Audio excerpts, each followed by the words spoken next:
পৃথিবীর ধনী ব্যক্তিদের নানা রকম বিলাসী শখের কথা আমরা প্রায় শুনে থাকি, তবে সবচেয়ে ব্যতিক্রমী শখের একটি দামি শার্ট বানিয়ে বিশ্ব রেকর্ড করলেন ভারতের ধনী ব্যবসায়ী দত্ত ফজ। তাকে পৃথিবীর সবচেয়ে বেশি স্বর্ণ ব্যবহারকারী ব্যক্তি বলা হয়। তিনি সম্পূর্ণ একটি শার্টকে স্বর্ণ দিয়ে তৈরি করে গিনেস বুক অফ ওয়ার্ল্ড রেকর্ডে নাম লিখিয়েছেন।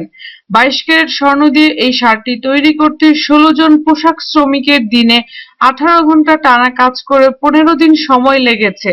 ভারতের পুনের 32 বছর বয়সী ধনী ব্যবসায়ী দত্ত ফজ স্বর্ণের প্রতি ভীষণ দুর্বল। তিনি তার ব্যবহৃত প্রত্যেকটি জিনিসে স্বর্ণের ব্যবহার করে থাকেন। তিনি স্বর্ণের অনেকগুলো আংটি, বালা, চেইন থেকে শুরু করে মোবাইল পর্যন্ত স্বর্ণের ব্যবহার করে থাকেন। তার ব্যবহৃত গাড়িটিও সম্পূর্ণ স্বর্ণ দিয়ে ডিজাইন করা।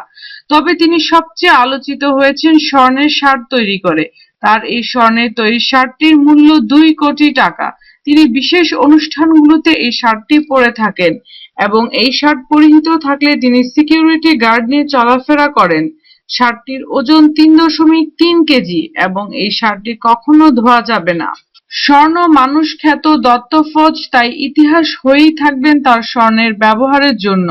যদি আমাদের ভিডিওটি আপনাদের ভালো লেগে থাকে তাহলে অবশ্যই লাইক ও কমেন্টস করার জন্য অনুরোধ রইল। ধন্যবাদ।